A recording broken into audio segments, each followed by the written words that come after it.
Hey guys, we're gonna get started. My name's Keith Ramsey. I'm the program lead for the conductor. So who's been to a conductor event before? Awesome. Okay, so for those of you that don't know, the conductor is a public-private partnership between UCA and Storybook Consulting. This event that we're holding today is called Game Changers. It's basically just where we bring in a local entrepreneur to share their story so y'all can kind of learn instead of just knowing what entrepreneurship is, learn from somebody who's actually done it. Also, I'd like to take a minute to thank our team, the conductor team here. We got Kimberly in the back, Kaylee, Jeff, and Jason. Kaylee helps out, Drew helps out his video over here. Also, like to thank US Pizza for bringing the food today. And then today we have Nikki and Rory Thompson presenting the Storybook homes. So I'm going to turn it over to them.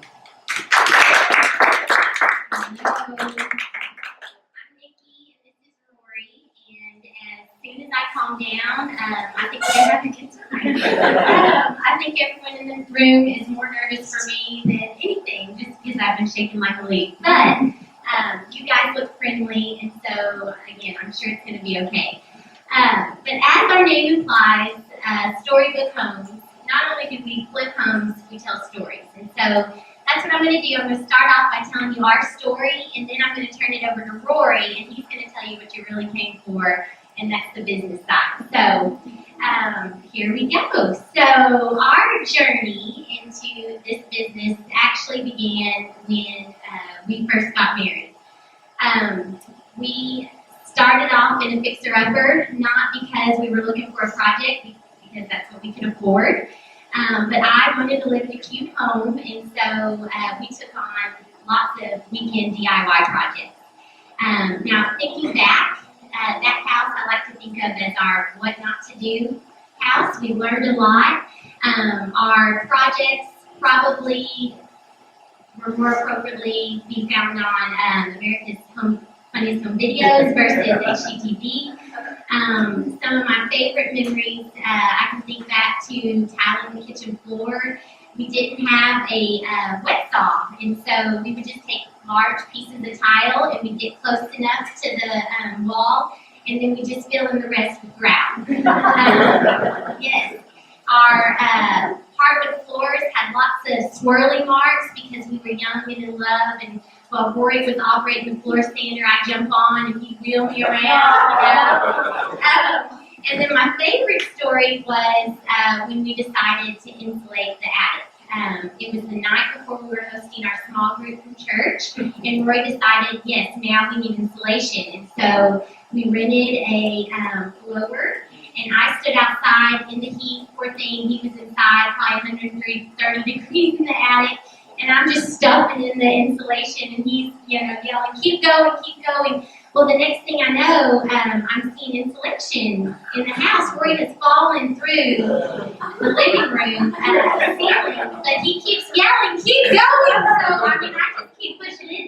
When I came in, our living room was covered in dust and insulation, and so, we were up all night dusting.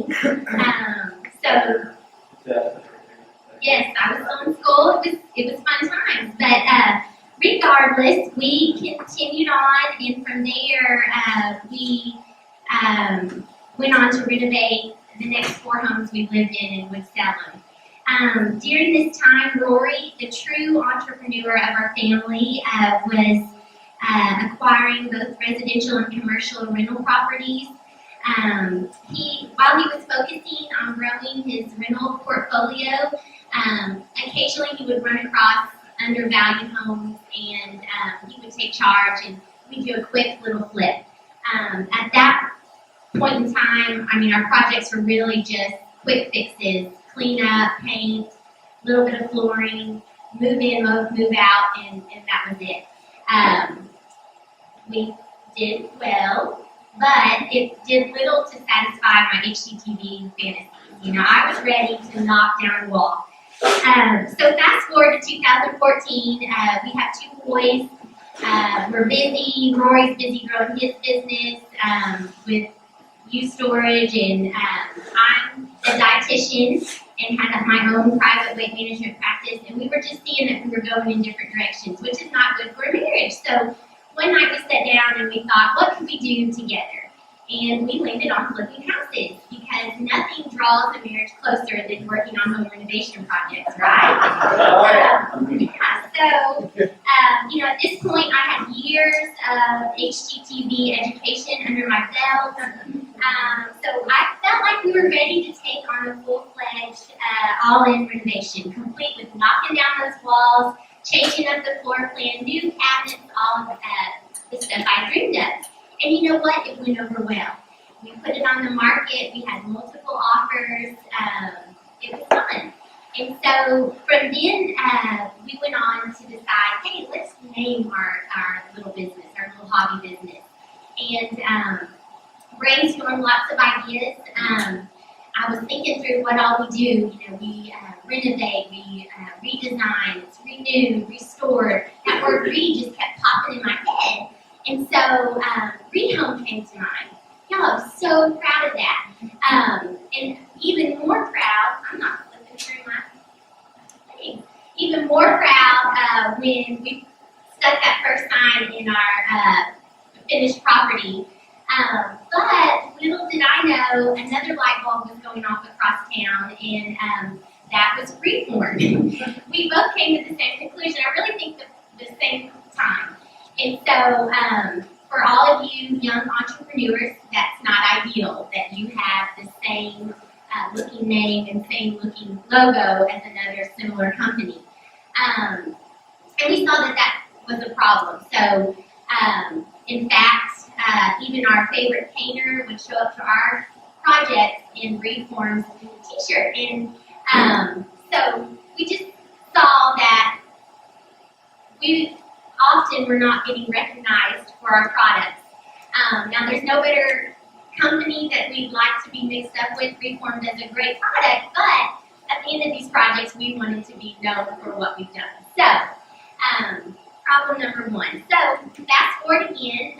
In 2016, we launched our Rehome Facebook page, and shortly after that, I began blogging about our projects.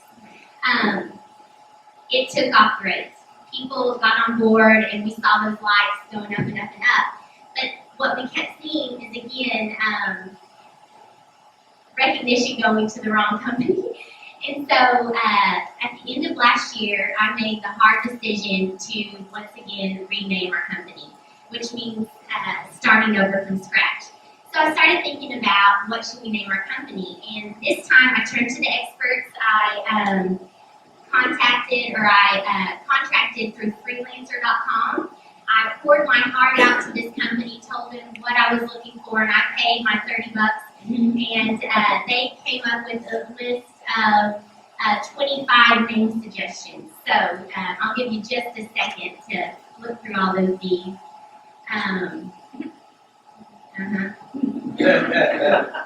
Topaz, Precious, I like that one. My favorite was Nine Cereals. I have no idea. But this is where I got when I tried to let other people name my company. And so then, I turned to another expert. As I've admitted to y'all, I've had all my design education through HGTV. So, I got all my business knowledge from Shark Tank and The Profit. And so, I let old Marcus, I listened to his words, and I thought about my people, process, and product. And I decided what makes our business unique is our process. And so that's what I'm going to share with you now. Storybook Homes.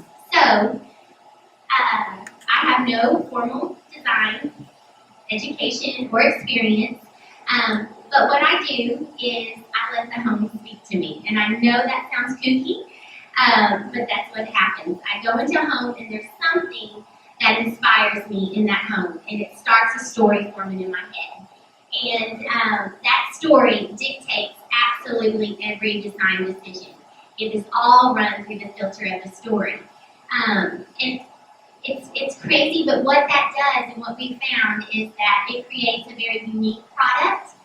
and a very cohesive product. I like to tell people that we're not really flipping homes, we're home illustrators. You know, a flip typically designs for the masses. I feel like we design very extremely custom homes for an imaginary person. So, then from there, I started sharing those stories, and it was crazy. People resonated with it. They loved hearing these stories, and the more feedback, the more comments, the more likes I got, the more I let them into my crazy head. And it's just fun. I mean, we go around town, and friends will tell me, Nikki, I was at the beauty salon, and people were talking about your story, and that's why we continue to share it. I do engage the community and share my story on Two Story Sister, and then often I link from our Facebook page. And so that's kind of where we are today. The conductor did ask that we share some of our challenges, and so I just brainstormed a few things. Number one, for me, getting started into this business, I went into a whole new realm. I mean, I'm a dietitian. I'm used to working in a clinical setting. So throw me into a construction zone, it was totally different. I'm working with different characters, a rougher crowd. I cry a lot. Every project. But anyway, finding quality trades. Men who are willing to work with me. You know, I don't tell them my story, they can't handle it. But just trying to earn the respect of this construction world has been a real challenge. Working with your spouse. Yes. I'm so blessed. I mean, it's because of Rory that I'm able to do this. He's letting me live out my dreams, although it's not always real profitable, and I'm going to let him cover that. But we've had to figure out what our roles are in this process. When I quit my job full-time to come to Storybook Homes, you know, before then, Rory was running most of the project. So he was seeing the day in, day out, keeping up with the budget. When I took over, I started doing that role and, you know, watching the budget as well as keeping up with our stuff. How to spend money. You know, that's a big area of conflict for us. He wants to spend it on the mechanical, the insulation, the plumbing, the electrical, none of the fun stuff that you get to see, which is good. People appreciate that. Of course, I want our money to be spent on the pretty things. Competition, this is a big one. We spend a lot of money on our homes, so we can't afford to pay what some of our competitors can. So a lot of the homes we'd love to be working on get snatched up by other people who can afford to do less of a remodel. Comps, this is a big one. Conway, you know, we're very comp driven in our real estate, and so it doesn't matter how nice the house is, we can only price it at, you know, such a point. Now we've seen, since we've started, those comps have gone up. And I'll let you tell a little bit more about that. And then, of course, the other big challenge has been rebuilding our brand. And so that's what I told Rory. 2017 is about building the brand. 2018, we're going to start making money. So I'm going to let him, I'm going to turn it over, and he's going to talk about growth and projections. Well, I appreciate the opportunity to be here today. Nikki did a wonderful job of telling a story about our company. You can see that she is extremely talented and gifted, and I'm appreciative of everything that she does for the business. This is really kind of a side job for me. She gets to boss me around every Wednesday, and she thoroughly enjoys that. We do have some challenges. We probably could have listed a whole other page there on top of the ones that Nikki just mentioned. And one of those challenges, which I feel like you as a group may be most interested in, about entrepreneurship and finance and how you can turn maybe something that you enjoy into a business, it's very timely that we are here today to kind of share with you guys. Let me go back one step. Guys, we're still learning too. I've been out of college for 20 years now. You guys can probably all teach me something here today. So we're thankful for this opportunity, but we don't have it all figured out. And part of that is what I'm going to share with you next is, as a company, Nikki has really wanted to emphasize probably over investing into some properties. I would need a little bit more of a tighter budget. Let's try to make a 10 to 15% return on investment. I feel like that would be a fair profit. What happens most of the time is she goes a little crazy and she gets really quiet for about a month and I don't hear anything, and then I keep asking, how far along are we in the budget? How are things going? And she gets really, really, really quiet. And then I get some huge number at the end and I'm like, oh, okay, well, it's going to be a challenge to make any money here. And that's kind of what the last couple of years have been like for us. We would shoot for 10 or 15% profit margins and probably come back with 0 to 5%. Which Nikki, walking away from a full-time job as a dietitian, that was a challenge. But we do feel like now that we've kind of got some things worked out, we feel like we can actually be more profitable. One of the things that we are looking at for this next year is currently we have to sub out basically everything on our projects. So we need an electrician, we hire an electrical company. We need a plumber, we hire a plumbing carpenter. You got 10, 15 trades on a remodel, which is extremely hard to coordinate. Over the last couple of years, we actually hired a UCA student to do some work for us, carpentry, demo, things like this, and got him kind of going. And we recently hired basically a carpenter who to do a lot more things. So that, I think, will help us become more profitable, easier to coordinate, and to provide a good product at the end that actually will make some profit. And we are interested in making profit. Obviously, any business that's going to be an ongoing business will, at some point, need to generate profits. In 2018, maybe you guys can have us back again in a year. Will be maybe a year of more profits. One of the things that I'm telling Nikki, one of the challenges of our businesses is if you have a project, you obviously have to find a house that makes some sense to buy. So you have to find something really cheap. Then you have to get everything to go right with your budget, which is extremely hard. And then at the end, as Nikki kind of alluded to, you have a comp that is pretty much set for this market. Say downtown, for example, maybe $100 a square foot. It's very difficult to deliver the type of projects you're seeing here at $100 a foot. In Little Rock and other markets, you might find $150 to $200 a foot for similar projects, but in Conway, we are limited with our end price.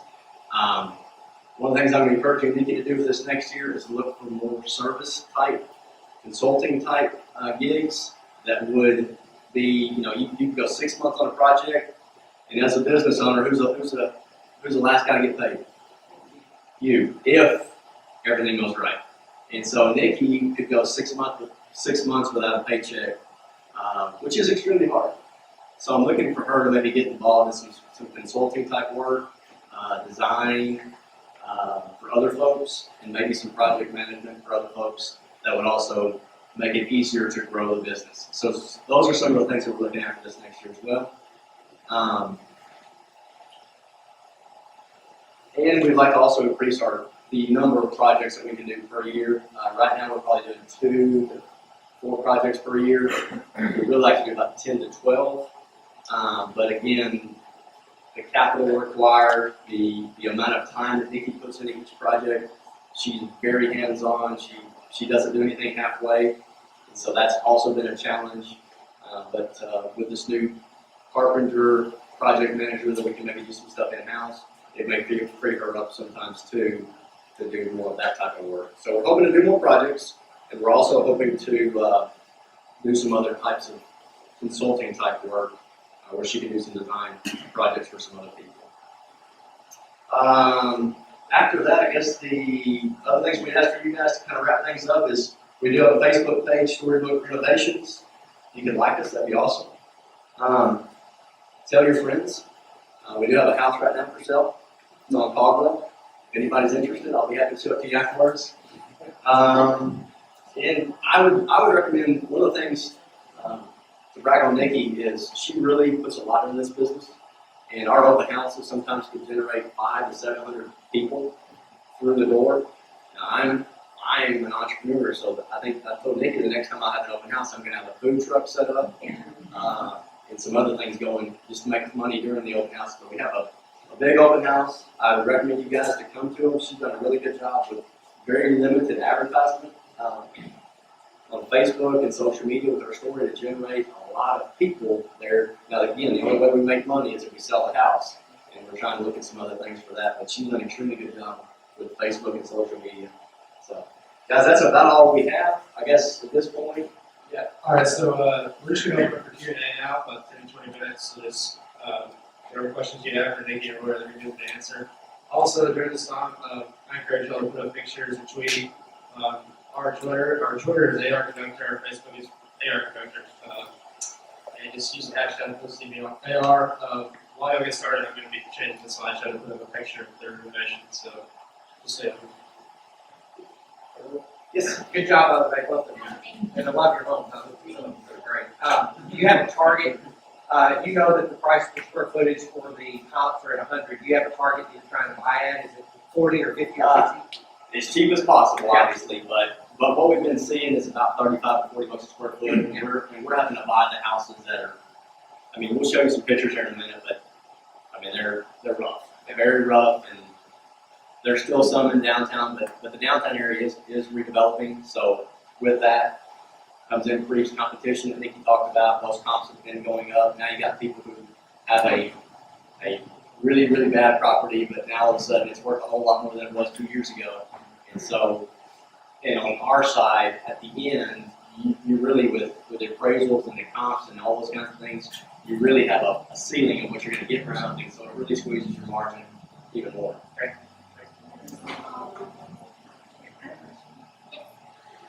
So you're talking about getting new contractors and employees and stuff. So when you're doing that, really, what is your process? Are you guys just using social media, or just kind of finding the first thing in the phone book? Do you put out ads? Like, how do you find the right employees to work with you? Well, good question. The first guy we found from UCA, we actually have Charlie Garvey, if you guys know him or not, but he's involved in UCA, and I was demoing one day, and I was cleaning pretty about an attic, and I got out of there, and I thought, I got to get a guy to help me out, because this is ridiculous for me to do all this work on myself. So I sent a text to Charlie, and within 2 or 3 hours, he had several people talking to us. The second guy that we hired found us. We were working, and he's basically laid off somewhere else, and he's can do all these types of jobs, and do we need him? And we hired him about 3 or 4 weeks ago, but he just kind of found us. I'm not sure that that's the right way to hire him. Our subcontractors, it's been word of mouth, asking around, doing reviews, and then just trial and error. Some make the list and we have them back, and then others, we realize this is the one. Many others. Yes. So they don't show up. Many others. Yeah. We would recommend anyone to get into some type of trade business. It's amazing to us the amount of electrical, plumbing, carpentry, those types of industries that are really poorly run, very bad customer service, follow up, and we have to constantly turn those crews over. I mean, it's just an ongoing battle. So I have a couple questions. One, what is the thing called on Wednesday? Good. You want to dance WWYWW, work with your woman Wednesday. So then my second question is hypothetically. So hypothetically, working with a spouse who is in charge, how do you do that so successfully? Again, trial and error. It's been a process. I have to basically understand what Nikki is gifted with and what her talents are. I'm a finance guy. I've got a finance career at UCA, so it's been a battle, and that was kind of the year's battle of how can we turn this thing into a hobby, to a business. But I kind of had to turn some of that down a little bit, because if I look at something, if I can't see that I can make 10 or 15%, I don't mess with it. I don't mess with it. Her, on the other hand, she has a creative being, and she likes to do those types of projects. So eventually, I just kind of had to turn that down and let her, follow her passion. And I do believe there's some profits that will be made, but those things have had to really been dialed down. So that was our battle for a long time. I would say, hey, Nikki, spend $20,000 on this place, and now our average budget is probably $100,000 to $150,000 on properties. But I really just said, hey, you go for it, and hopefully it all works itself out. But she might say on her side, I don't know. I just say I'm on in the the other easy guy to hand work where, with. I do everything she says, tells me to do. I have become very handy, and so I can frame now. I can do trim work. I can do a lot of things in the house, and gain some skills there. But you and might say I was on the just gonna say on the flip side where you don't wanna do it if we're not gonna make 10 to 15%. I don't wanna do it if I can't go all in and do my best. So, that's what drives me. What is your advice for other entrepreneurs on when to actually take the jump and leave the job for where you're passionate? Great question. And I should say this, I've had other businesses. I would say I've had some successes and some failures. Just keep in mind, I would just always encourage people ask me all the time, what about rental house, what about storage, what about this, what about that? And I know it's an entrepreneurial class, but I would always encourage people to be ready. So there's always this myth of I can own my own business, I can be my own boss, and I can make all this money. But the reality is, you're the last person paid. You have to work the hardest, and so it is a good time to do that. For Nikki, for Storybook and Nikki, I had been through that with startup businesses and working your guts out for years and years and years. And I had come to a point in my business that I was comfortable for her to jump out and do something on her own. So we were kind of more of a base there of what's going on personally. And then for her career kind of plateaued in dietitian. This is where her passion was. And she had already done a year or two's worth of work on the side before jumping out and then seeing, okay, I can actually make a living doing this. So that combination of having, being ready financially, and then also doing it before you go sign up for a loan or before you make this huge commitment, do it first. I mean, go up and try whatever it is that you're going to want to do. Go out and try it first before you go down the road and too far, because it may be a bad fit. And so I think that's how we did it. I'm not. They may encourage you to do something different here, but for me personally, I would say if there's a way for you to try something by working for someone else or having some experience, there is so much to any business that you can get involved in. I mean, the challenges of any business is great. So, and that's not just for Storybook. I think any business would have a ton of challenges. A lot of that, this is probably a little bit more vain, but a lot of that furniture was really cute. I'm sorry. A lot of that furniture was really good, like it was like made for that house. So you don't sell the house. Yeah, furniture. we do. And so I'm glad you said that. I mean, we truly look at every detail. And so up until about 3 homes ago, my dad and I had another business, and it was called the Paint and Stash. And so I would design furniture to go into the home. I mean, every aspect helps tell the story. And so, yes, that's always been our model. Anything that we have in the house at open house is for sale. In the last 3 homes, we started working with Waterhouse Market. And so that's been a huge load off of me. I'm not having to paint furniture and try to finish up a house. It's been great for Waterhouse Market business. I basically tell her the story, and then she helps illustrate the house with the furnishings and decor she brings in. Y'all work on one house at a time?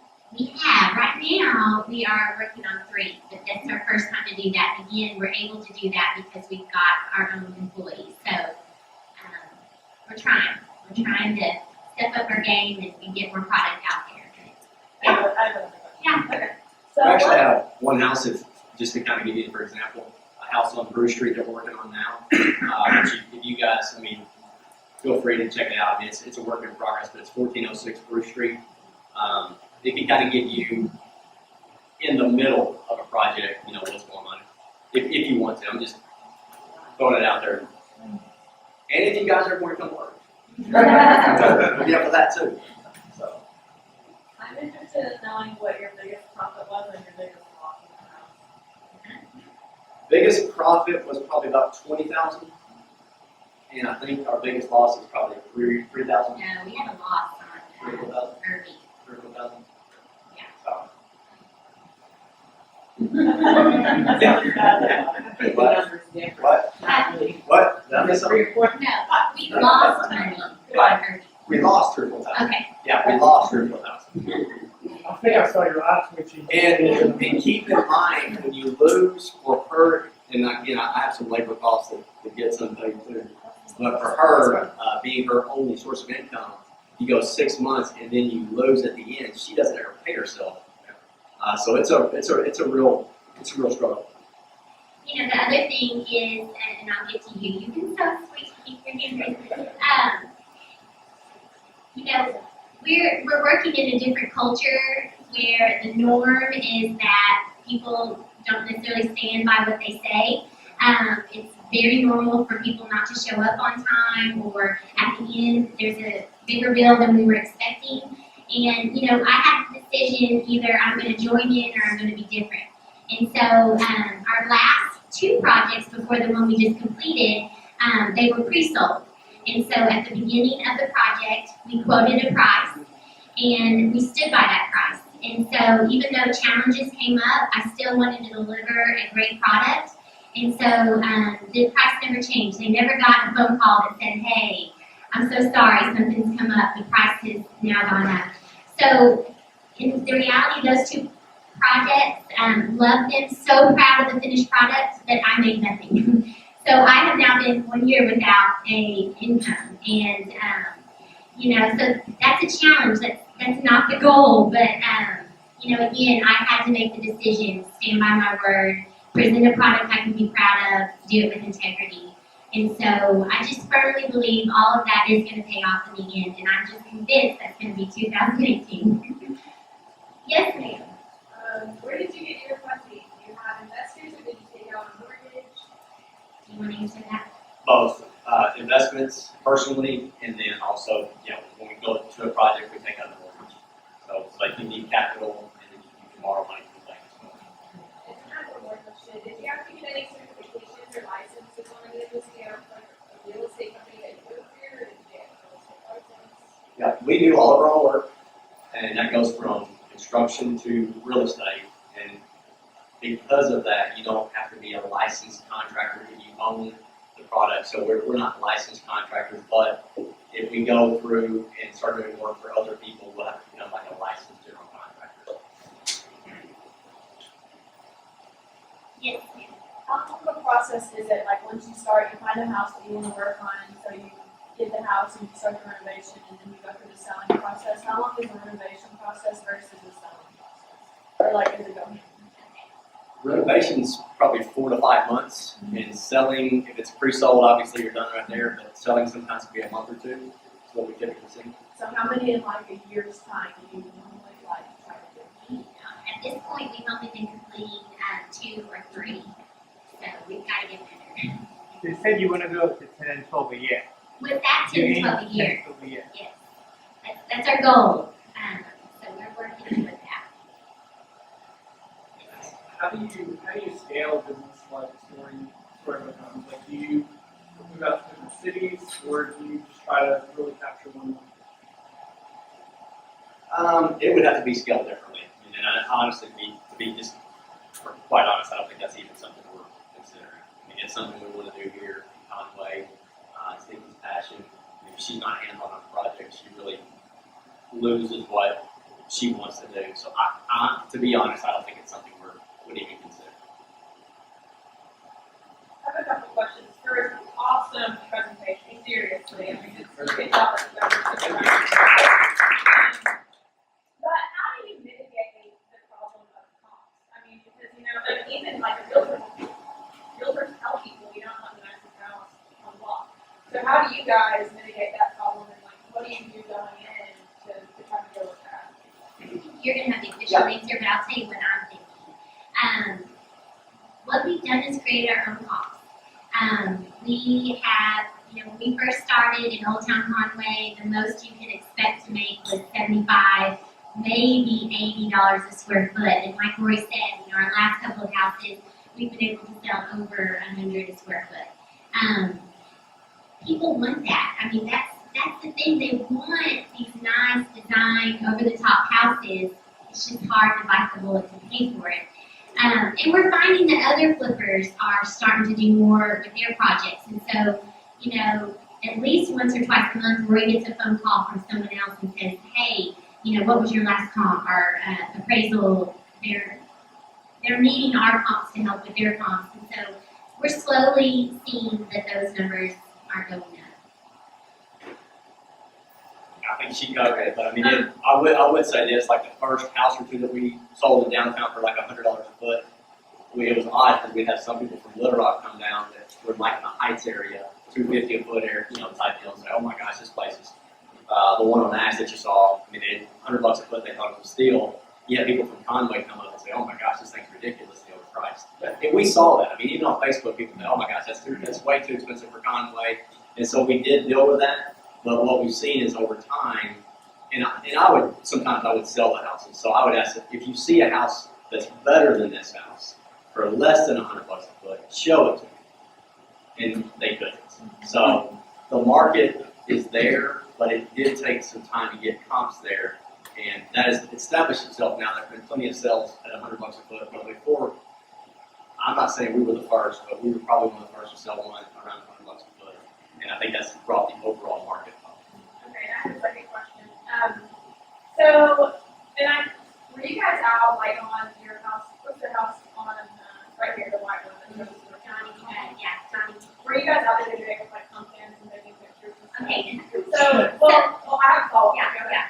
So that was Waterhouse Market. That was on Caldwell. She actually shoots project videos for Southern Living Magazine. And so she was out doing a video shoot for that. And I just said, hey, you can keep pumpkins for a little bit. So that's why the pumpkins are there now. Well, the reason I asked is because There you go. when you talk about, I mean, the interior, like that stuff is hard. I mean, those details are hard. How do you, where do you get inspiration to do all the interior? And are you physically the one buying the stuff and trying it out, taking it back and trying it out? Oh, yes. Rory's like, are you serious? The amount of returns I do. Truly, I know it sounds weird, but it all runs through the filter of the story. You know, what house are we on? That Ash Street, I was inspired by the story, or the song actually, My Girl. And so as I'm going through, I'm just singing, I've got sunshine on a cloudy day. And I think when you see the actor, it just looks happy, it looks sunny, you're going to see that bright yellow tub. So everything is run through the filter of that story.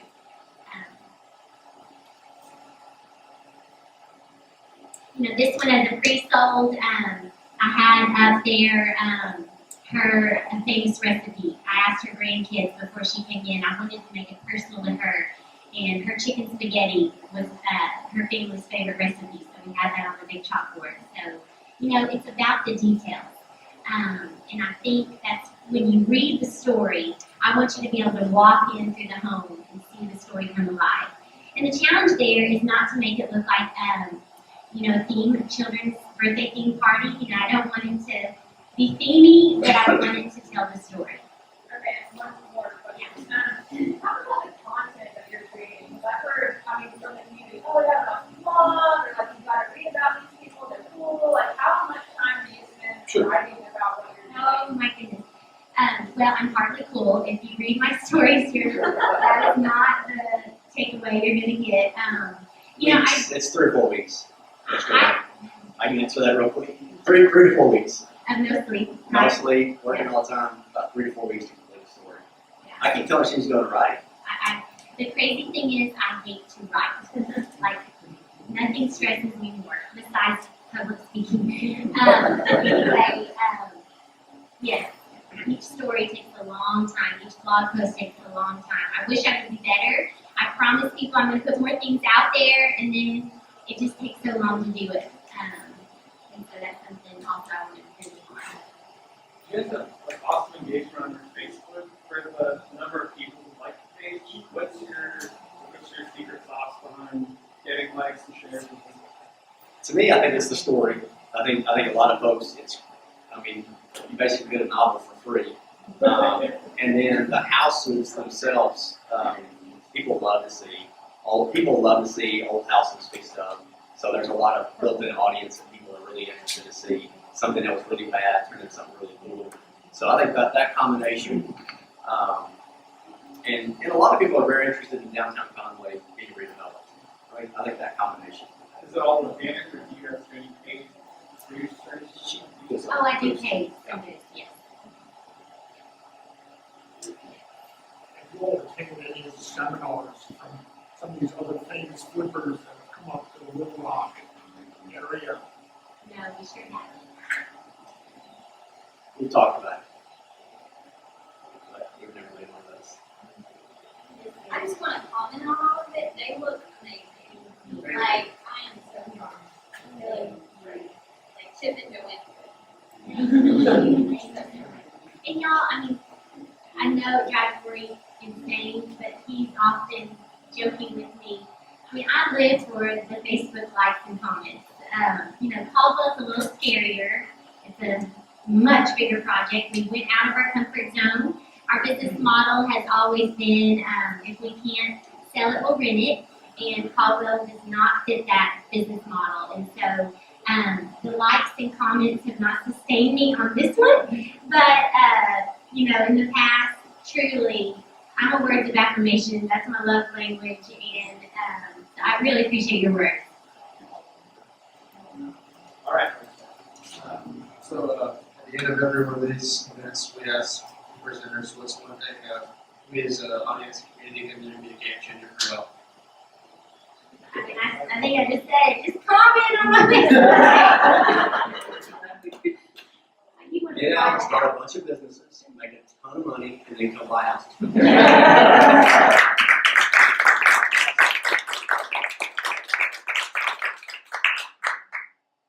All right, so one more thing, if you didn't get their Facebook page, it's Storybook Innovations. So go give them a like, follow, all that good stuff. We have the conductor has 2 events coming up next week. One of the startup grinds on Thursday with Ernest Sweat. He's a California-based venture capitalist. So check out our website, aronconductor.org, and RSVP for that. And then we have one coming up in the makerspace called Reimagine Pumpkin Carving. It's going to be basically a pumpkin carving, event kind of for the whole family. Good stuff like that. So thanks, guys. Thanks for coming.